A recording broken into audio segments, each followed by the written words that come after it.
Hello दोस्तों, कैसे हैं आप सब लोग। दोस्तों, आज हम लोग टॉपिक करेंगे ई filing of income tax return. ये टॉपिक हम लोगों ने पिक किया है डायरेक्ट टैक्स लॉ बुक में से और बीकॉम 6M का ये क्वेश्चन है। आपको किसी और क्लास में है तो आप लोग ये सेम मटेरियल लिख सकते हैं। एंड सेकेंडली, ये जो चैप्टर से पिक किया गया है वो चैप्टर है procedure of assessment. Direct tax law की बुक में चैप्टर है, उस चैप्टर में क्वेश्चन है। सो आई होप आपको ये वीडियो अच्छी लगेगी। वीडियो को स्टार्ट करते हैं। जो भी नए व्यूवर्स आए हैं इस चैनल पर, प्लीज़ चैनल को सब्सक्राइब कर लें, क्योंकि मेरे चैनल के ऊपर आपको ऐसे ही इंपॉर्टेंट क्वेश्चंस जो कि एग्ज़ाम में आने के पूरे चांसेस हैं वही कवर अप किए जाते हैं। बाकी मटेरियल हम लोग नहीं हाथ लगाते हैं।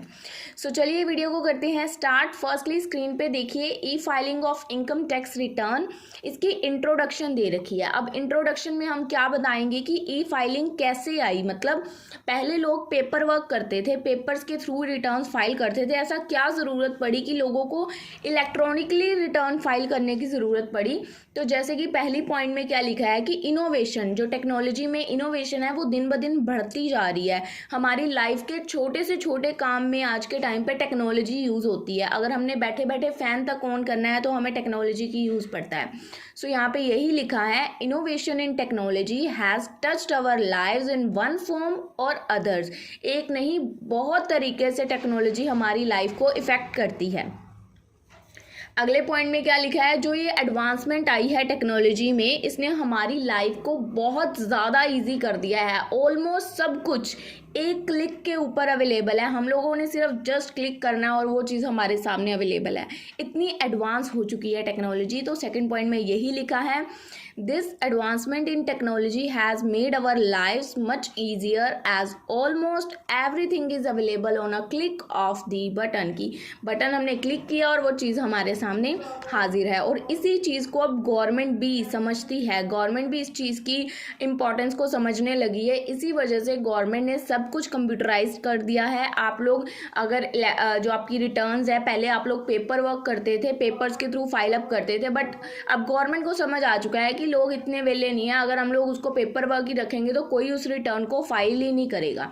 तो गवर्नमेंट ने क्या किया है, उसको कंप्यूटराइज कर दिया है। अब आप लोग घर बैठे बैठे अपनी रिटर्न्स को फाइल कर सकते हो।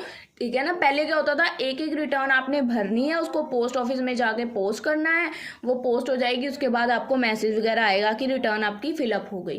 तो वो काफ़ी लेंथी प्रोसेस था पेपर वर्क वाला। बट अब क्या है, आप यहाँ पे, मैं बैठी हूँ, मैं यहीं पे कंप्यूटर पे कर सकती हूँ अपनी रिटर्न को फाइल।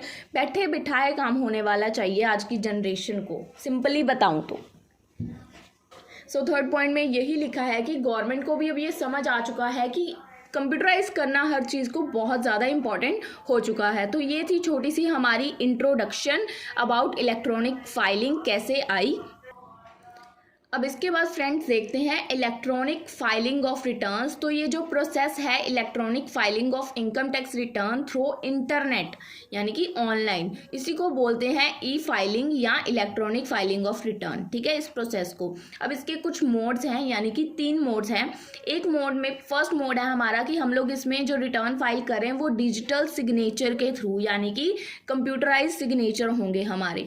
सेकंड है कि बिना सिग्नेचर के, बिना साइन किए हम लोग रिटर्न फाइल करें। एंड थर्ड है अंडर इलेक्ट्रॉनिक वेरिफिकेशन कोड। एक वेरिफिकेशन कोड होगा जिसके थ्रू आपकी रिटर्न फाइल अप होगी। जैसे अगर हम लोग मोबाइल नंबर डालें तो OTP वगैरह आता है ना, same as it is process. तो ये तीनों चीज़ें हैं, 3 मोड्स हैं। आप टर्न वाइज टर्न तीनों देखते हैं। पहला है ई filing using digital signature.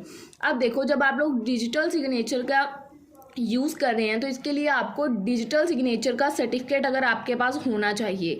Digital signature का यूज़ आप तभी कर सकते हो तो आपके पास समझो कि डिजिटल सिग्नेचर का सर्टिफिकेट है, तो आप उस सर्टिफिकेट का यूज़ कर सकते हैं अपनी रिटर्न को फाइल करने के लिए। Use digital signature certificate to file electronically return. और अगर आप लोग इस सर्टिफिकेट का यूज़ करते हैं डिजिटल सिग्नेचर के, तो आपको किसी और एक्शन की ज़रूरत ही नहीं है अपनी रिटर्न को फाइल करने के लिए। वो सर्टिफिकेट ही इनफ है। There is no further action needed if return is file with the DSC, यानी कि डिजिटल सिग्नेचर सर्टिफिकेट। नंबर 2 था, अगर हम लोग बिना सिग्नेचर के अपनी ITR रिटर्न फाइल करते हैं तो इस केस में पहले तो आपका जो फाइल फॉर्म है कि आपने कौन सी ITR भरनी है, ITR 4 भरनी है, ITR कोई कोई और भरनी है, अकॉर्डिंग टू आपकी कैटेगरी होती है ना, ITR रिटर्न्स आपको अपनी कैटेगरी के अकॉर्डिंग चूज़ करनी होती है। तो उसी के अकॉर्डिंग आपका एक फॉर्म जनरेटेड होता है और वो फॉर्म प्रिंट होता है, साइन होता है, उसके बाद उसको सबमिट करना होता है to CPC Bangalore with the help of post वगैरह आप लोग करके उसको कर सकते हैं। देखो यहाँ पे लिखा हुआ है यूजिंग ऑर्डिनरी पोस्ट या speed post only within 120 days from the date of e filing. जिस दिन आपने उस रिटर्न को फाइल किया विद इन 120 डेज वो पोस्ट हो जाना चाहिए, मतलब वहाँ पे पहुँच जाना चाहिए। आप लोगों को ये पॉइंट दोबारा रीड करते हैं। देखो, in this case ITR 5 form इस अगर डिजिटल सिग्नेचर का यूज़ हम लोग नहीं कर रहे हैं तो इस केस में आपको ITR फॉर्म अपना एक जनरेट करना है, उस फॉर्म को प्रिंट करना है, उसके ऊपर अपने साइन करने हैं और साइंस को आपको सबमिट यानी कि पोस्ट करना है टू CPC बेंगलोर में। और वहाँ पे आपको पोस्ट कैसे करना है, या तो आप ऑर्डिनरी पोस्ट सिंपल पोस्ट कर सकते हो या आप स्पीड पोस्ट के थ्रू उसको पोस्ट कर सकते हो और 120 डेज़ के अंदर अंदर ये हो जाना चाहिए। सो इसके अगर आप लोग ये कर देते हो तो इसमें भी कोई फर्दर एक्शन की ज़रूरत नहीं है, क्योंकि आपने साइन अपने जो थे सिग्नेचर ऊपर थे बिना सिग्नेचर वाले, यहाँ पे बिना सिग्नेचर। अगर बिना सिग्नेचर है तो आपको उसको पोस्ट करना पड़ेगा, और अगर आपके पास डिजिटल सिग्नेचर है तो आप सिंपली उसका सर्टिफिकेट लगा दोगे। आफ्टर इसमें भी कोई फर्दर एक्शन की ज़रूरत नहीं है अगर आप लोग ITR 5 फॉर्म सबमिट कर देते हो। अब थर्ड था E-फाइलिंग अंडर इलेक्ट्रॉनिक वेरिफिकेशन कोड। इसका मतलब है कि एक कोड जनरेट होगा कि आपके पर्पस ऑफ इलेक्ट्रॉनिक वेरिफिकेशन, जैसे मैंने बताया कि OTP में भी एक कोड जनरेट होता है ना, अगर हम लोग कहीं पे अपना मोबाइल नंबर डालते हैं तो OTP जनरेट होता है, वैसे ही यहाँ पे E-फाइलिंग के टाइम एक कोड जनरेट होगा जिससे आपकी रिटर्न फाइल हो जाएगी। Who can not file return via EVC। अब देखो, कौन अपनी रिटर्न जो है वो इलेक्ट्रॉनिक वेरिफिकेशन कोड के थ्रू फाइल नहीं कर सकता है?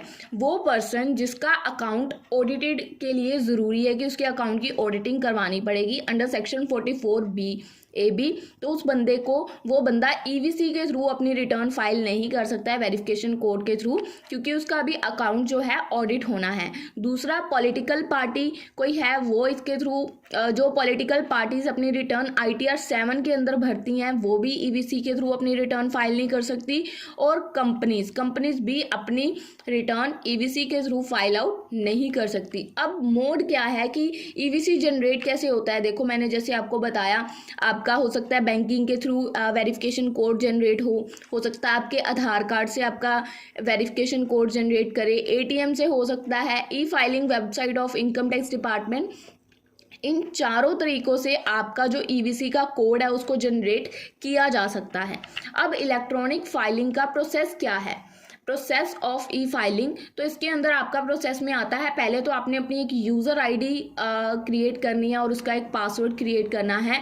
उसके बाद आप लोगों ने income tax return preparation utility अपनी सिलेक्ट करनी है कि किसके अंदर आते हो। उसके बाद आपने अपना एक फॉर्म सिलेक्ट करना है कि ITR का कौन सा फॉर्म है जो आपको फिल करना है। After that pre requisite for filing of forms, उसके बाद आपने अपना डाटा जो है उसको इम्पोर्ट करना है 26 AS फॉर्म में। उसके बाद आपकी फाइल वैलिडेट होगी, XML फाइल जनरेट होगी, उसके बाद अपलोड करोगे आप लोग अपनी इनकम टैक्स रिटर्न को, यूज़ करोगे डिजिटल सिग्नेचर को, उसके बाद आपको एक रिसिप्ट आएगी कि आपकी रिटर्न फिलअप हो गई। सारा प्रोसेस आपको इन डेप्थ में समझाने वाली हूँ, सो ध्यान से सुनिएगा, बहुत ईजी है। फर्स्टली आप लोगों ने क्या करना है, creation of user ID and password for e filing of income tax return. Assessee क्या है, असेसी को खुद को रजिस्टर करना पड़ेगा इनकम टैक्स डिपार्टमेंट की ऑफिशियल वेबसाइट पे, जो मैंने यहाँ पे वेबसाइट लिख रखी है www.incometaxindia.e-filing.government.in। अब रजिस्टर, खुद को रजिस्टर करने का प्रोसीजर क्या है? अगर आपको ये प्रोसीजर्स याद होते हैं तो आप लोग लिखिए, क्योंकि इसमें जो है बहुत सारे प्रोसेसेस हैं, सो बहुत टफ हो जाता है याद करना। सो जो आपको मेन लगे आप उसको याद कर लीजिएगा, ठीक है। फर्स्ट जो रजिस्ट्रेशन का प्रोसीजर है उसमें आपने क्या करना है, पहले उनके वेब पेज पे जाना है, वहाँ पे क्लिक करना है, click on register as a new user. उसके बाद अपना पैन नंबर मेंशन करना है, पैन को आपने क्या यूज़ करना है, एज अ यूज़र ID, कि वो आपकी यूज़र ID है। अगर तो आपका पैन पहले से रजिस्टर नहीं होगा तो एक न्यू पेज ओपन हो जाएगा। अदरवाइज अगर आपका पैन पहले से रजिस्टर है तो एक आपको मैसेज आएगा कि ऑलरेडी रजिस्टर्ड है। जो मैं बोल रही हूँ फ्रेंड्स वही लिखा हुआ है। सो अगर मैं ना भी रीड करूँ तो आप लोग प्लीज़ अंडरस्टूड कीजिएगा, ठीक है जी। उसके बाद असेसी को जो है अपना नेम, अपने फादर का नेम, डेट ऑफ बर्थ, अपनी ईमेल आईडी, अपना फ़ोन नंबर, अपना एक पासवर्ड खुद की चॉइस का वहाँ पे सिलेक्ट करना है और जो भी इंफॉर्मेशन मांगी जा रही है उसको फिलअप कर देना है। उसके बाद आपको एक वेरिफिकेशन के लिए कोड आएगा आपके, अगर आपने मोबाइल नंबर भरा है तो उस पर आएगा वेरिफिकेशन का code, OTP.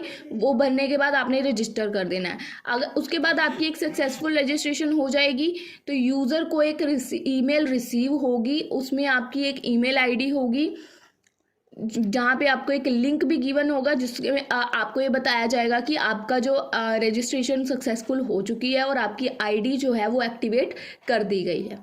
So that is a simple process कि आपने कैसे अपना अकाउंट क्रिएट करना है और उसमें अपना पासवर्ड सेलेक्ट करना है। प्रोसीजर आई थिंक इतना टफ नहीं है इसका, ठीक है। मैं दोबारा बता रही हूँ, फटाफट से ध्यान से सुनना। वेब पेज पे जाना है, वहाँ पे रजिस्टर करना है, अपना पैन आईडी देना है। पैन अगर नहीं रजिस्टर्ड है तो न्यू पेज ओपन हो जाएगा और अगर पैन ऑलरेडी रजिस्टर्ड है तो वहाँ पे लिखा आ जाएगा। उसके बाद आपने अपनी जो भी इंफॉर्मेशन है, name, father name, date of birth वगैरह जो भी पूछा गया सब कुछ डाल देना। उसके बाद आपको एक वेरिफिकेशन कोड आएगा, उसके बाद आपने उसको रजिस्टर कर देना है। रजिस्ट्रेशन होते ही आपको एक ईमेल आएगी जिसमें आपको ये बताया जाएगा कि आपका अकाउंट एक्टिवेट कर दिया गया है। So that is the first. Second number पे आता है हमारा income tax return preparation utility. इसके अंदर भी एक प्रोसेस है। ये कैसे प्रिपरेशन यूटिलिटी आपको जनरेट करनी पड़ेगी, तो ये कैसे करोगे, इसके अंदर आपको पोर्टल पे जाना है income-tax india.e-filing.government.in। इसके बाद आपने वहाँ पे ई फाइलिंग का असेसमेंट ईयर सेलेक्ट करना है कि कौन से ईयर की आप लोगों ने अब रिटर्न फाइल करनी है। उसके बाद आप लोगों ने असेसी को सिलेक्ट करना है क्योंकि जिस पर्सन की आप लोग रिटर्न भर रहे हो उस बंदे का नाम भी तो सिलेक्ट करना है। आपने अकाउंट बना लिया ना तो अकाउंट नेम असेसी का शो होने लग जाएगा। उसके बाद आपने वहाँ पे सिलेक्ट करना है and download the appropriate utility as per the ITR form applicable. जो भी उस बंदे के अप्रोप्रिएट यूटिलिटी के अकॉर्डिंग जो भी ITR फॉर्म उसके लिए एप्लीकेबल होगा वो आप लोगों को वहाँ पे दिख जाएगा। उसको सिलेक्ट करना है एंड डाउनलोड करना है, ठीक है जी। ये है उसकी प्रिपरेशन यूटिलिटी। उसके बाद नेक्स्ट थर्ड नंबर पे आता है सिलेक्शन ऑफ ITR फॉर्म। जो उसका अप्रोप्रिएट ITR फॉर्म होता है, there are different types of forms, क्योंकि आप लोग बहुत सारे लोग अलग अलग कैटेगरीज में काम करते हैं तो सबके लिए अलग अलग ITR फॉर्म्स होते हैं। तो there are different type of forms for filing return of income by different category of assessing, क्योंकि लोग डिफरेंट टाइप्स की इनकम भी अर्न करते हैं। सो ये जो फॉर्म्स हैं ये सारे under rule 12 income tax rule 1962 के अंदर मेंशन है। तो आप लोग उसमें चेक कर सकते हैं कि कौन सा बंदा किसके अंदर आता है, किस बंदे ने कौन सा ITR फॉर्म फाइल करना है, ठीक है। That is simple. आप मतलब आपको सभी फॉर्म्स के बारे में पता होना ज़रूरी नहीं है, बट आपको अपनी कैटेगरी में कौन सा फॉर्म फाइल करना है वो पता होना ज़रूरी है। उसके बाद pre requisite for filing of forms, इसके अंदर आपको इनेबल करना पड़ता है मैक्रोज इन एक्सेल शीट। उसके बाद आपको फाइलिंग करनी है एक्सेल यूटिलिटी। अब पहले आप लोग इनेबल करोगे मैक्रोज, तो पर्पस क्या है इसको इनेबल करने का, जो आपके राइट हैंड साइड में ना एक्सेल यूटिलिटी का बटन जो है वो एक्टिवेट हो जाएगा, क्योंकि नेक्स्ट पॉइंट हमारा यही है ना कि एक्सेल यूटिलिटी। अब जब तक आप लोग मैक्रोस को इनेबल नहीं करोगे आपको एक्सेल यूटिलिटी का बटन शो नहीं होगा, तो आपको पहले इसको इनेबल करना पड़ेगा, ठीक है। तो जो इसको इनेबल करने का पर्पस क्या है कि हम लोग अगले वाले पॉइंट का जो बटन है उसको एक्टिवेट कर पाएँ, वो आपको आपके राइट हैंड साइड पे शो होने लग जाएगा। इसका भी एक प्रोसेस था जो मैं यहाँ पे मेंशन नहीं कर रही हूँ क्योंकि वो थोड़ा सा ट्रिकी है और आप लोग कंफ्यूज हो जाओगे। यहाँ पे मैंने उसको मेंशन नहीं किया है कि वहाँ पे वेबसाइट पे कैसे कैसे करना है। सो आपको थ्योरी बेस पे इसको करना है। सो उसके बाद फाइलिंग ऑफ एक्सेल यूटिलिटी, जैसे आपको वो बटन शो होने लग गया राइट हैंड साइड पे, तो उसके बाद आपको एक्सेल यूटिलिटी को कैसे फाइल करना है। अब go through the instructions before filing forms, पहले आपको इंस्ट्रक्शंस को फॉलो करना है। इसके अंदर आपको Ctrl+X और कट पेस्ट का यूज़ नहीं करना है जब भी आप लोग डाटा एंट्री कर रहे हो। जितनी भी ग्रीन कलर्स की फील्ड हैं उनको फिल करना है, जितनी भी मैंडेटरी यानी कि इंपॉर्टेंट फील्ड्स हैं या मार्क्ड हैं या रेड कलर हैं उनको फिल करना है। उसके बाद बिफोर फाइलिंग डिटेल्स को अपनी फिल करने से पहले TDS, advance tax, self assessment tax, variety import details, इन सब की डिटेल्स जो आपके फॉर्म 26 AS में है वो आपको पता होनी चाहिए और उनको आपको फिल करना है वहाँ पे, ठीक है। जो भी आप लोगों को डिटेल्स हैं वो सारा फिल करना है, और इनको फिल करने से पहले जो ज़रूरी फील्ड्स हैं उनको फिल करना है। नेक्स्ट क्या है हमारा प्रोसेस में कि आपको आपका डाटा जो है 26AS फॉर्म में इंपोर्ट करना है, यानी कि वहाँ पे अपलोड करना है। तो आपको उसके लिए फर्स्टली यहाँ पे लॉगिन करना है, अपने आईडी ऊपर बना ली जो आपकी आईडी और पासवर्ड था, उसकी हेल्प से आपको वेबसाइट पे लॉगिन करना है। आपको वहाँ पे जाके जाना है गो टू माई अकाउंट, और वहाँ पे क्लिक करना है टैक्स क्रेडिट स्टेटमेंट। जैसे ही आप ये करोगे उसके बाद वहाँ पे आएगा क्लिक ऑन सबमिट, एंड एक नई विंडो अपेयर हो जाएगी, मतलब एक न्यू पेज ओपन हो जाएगा। उसके बाद आपने click to confirm form 26AS appear पे क्लिक करना है। उसके बाद आपने अपना डाटा जो है 26AS फॉर्म से कॉपी करना है और उसको पेस्ट कर देना है नॉर्मल एक्सेल वर्कशीट के ऊपर। उसके बाद आपको वैलिडेट करनी है अपनी फाइल। तो after filing and appropriate income tax return आपको उसके बाद क्लिक करना है वैलिडेट बटन के ऊपर। Show on each and every sheet of the, जो आपको शो होगा हर शीट के इनकम टैक्स के रिटर्न के ऊपर। सो जो आपकी हेल्प करेगा, अगर कोई भी आपकी फाइल में एरर होगा, कुछ भी प्रॉब्लम होगी तो ये आपको बता देगा। This help in identifying the error in the sheet, अगर कुछ भी होगा। If there is no error, अगर शीट में कोई एरर नहीं होगा तो शीट जो विंडो है नई विंडो ओपन हो जाएगी और उसमें ओके हो जाएगा सारा कुछ। ठीक है, आपकी फाइल वैलिडेट हो जाएगी। उसके बाद आपको जनरेट करनी है XML फाइल। तो click on generate XML file, जिसमें आपकी फाइल जो है शीट जो है दोबारा रीचेक होंगी सारी, और आपको एक फाइनल वैलिडेशन शीट मिल जाएगी, शो हो जाएगी। जो आपके पास फाइनल वैलिडेशन शीट आ जाएगी उसको आप लोग सेव कर सकते हैं। For saving XML click on the button save XML, वहाँ पे लिखा आएगा तो आप वहाँ से उसको सेव कर सकते हैं। उसके बाद आपको अपलोड करनी है अपनी इनकम टैक्स रिटर्न को। तो आपको अगेन वेबसाइट पे लॉगिन करना है, जो भी आपका आईडी और पासवर्ड आपने क्रिएट किया है। उसके बाद आपने वहाँ पे जाके क्लिक करना है सबमिट रिटर्न। आपकी जो भी ITR फॉर्म आपने फिल किया है उसको सिलेक्ट कर लेना है। Select the option of filing the ITR form with और विदाउट डिजिटल सिग्नेचर, जैसे आप लोग कर रहे हो, अगर डिजिटल सिग्नेचर यूज़ कर रहे हो या बिना डिजिटल सिग्नेचर के, वो आपके ऊपर है। उसके बाद आप लोगों ने नेक्स्ट बटन पे क्लिक करना है। A screen submit your return, जो आपकी रिटर्न है वो ऑटोमेटिकली सबमिट हो जाएगी। अब रिटर्न्स में देखिए without digital signature, with digital signature. अगर आप लोग विदाउट डिजिटल सिग्नेचर कर रहे हो तो आपको आपके सिग्नेचर्स का ITR 5 में साइन करके उसको आपको CPC बेंगलोर में स्पीड पोस्ट के थ्रू पोस्ट करना पड़ेगा। और अगर आप लोग डिजिटल सिग्नेचर का यूज़ कर रहे हो तो आपको उसको जो सर्टिफिकेट मिला होगा आपको डिजिटल सिग्नेचर का, उसको आपको अपलोड करना होगा और अपनी simply income tax return file कर देनी होगी। उसके बाद use of digital signature, mandatory use of digital signature कौन कौन कर सकता है? कंपनीज, इंडिविजुअल, फर्म, HUF जो भी लायबल है टैक्स ऑडिट के लिए under section 44AB income tax act 1961, वो सब लोग डिजिटल सिग्नेचर का यूज़ कर सकते हैं। अब आप लोगों को जो ये डिजिटल सिग्नेचर है मिलेंगे कहाँ से? अगर आप लोग लेना चाहते हैं तो डिजिटल सिग्नेचर्स को परचेज किया जा सकता है थ्रू ICAI और प्राइवेट वेंडर्स के थ्रू। ठीक है जी। जो डिजिटल सिग्नेचर्स हैं उनकी फाइल्स आपको किस फॉर्मेट में मिलती हैं? PFX फाइल और USB टोकन, ये फाइल्स का फॉर्मेट है, इनमें फॉर्मेट्स में आपको मिल जाती हैं। उसके बाद जैसे ही आपने रिटर्न फाइल की उसके बाद आपको एक एक्नॉलेजमेंट रिसिप्ट मिलेगी, यानी कि उसमें ये होगा कि आपकी रिटर्न जो है वो सक्सेसफुली फाइल हो गई है। देखो, after successful uploading of the income tax return acknowledgement receipt आएगी, जिसको बोलते हैं ITR 5, कि आपकी रिटर्न अच्छी तरह से फाइल हो गई है, कोई प्रॉब्लम नहीं है, कोई वेरिफिकेशन इशू नहीं है, अच्छी तरह से फाइल हो गई है। तो उसकी एक रिसिप्ट आपको मिल जाएगी, जिससे आपको पता चल जाएगा कि आपकी रिटर्न फाइल हो गई है। So that's all about today's topic. इतना ही था हमारा प्रोसेस एक्नॉलेजमेंट रिसिप्ट तक। सो आई होप फ्रेंड्स आपको ये समझ आया है मैंने क्या समझाने की कोशिश की है इस क्वेश्चन में, क्योंकि थोड़ा सा ये ट्रिकी क्वेश्चन है, बट जहाँ से भी आपको ये टफ लगे आप लोग उस पार्ट को स्किप प्लीज़ कर दीजिएगा, क्योंकि ये मैंने थोड़ा सा 15 मार्क्स के बेसिस पे बनाया है। सो हो सकता है कई बच्चों को पूरा समझ आ जाए तो कईयों को कुछ पार्ट ना आए।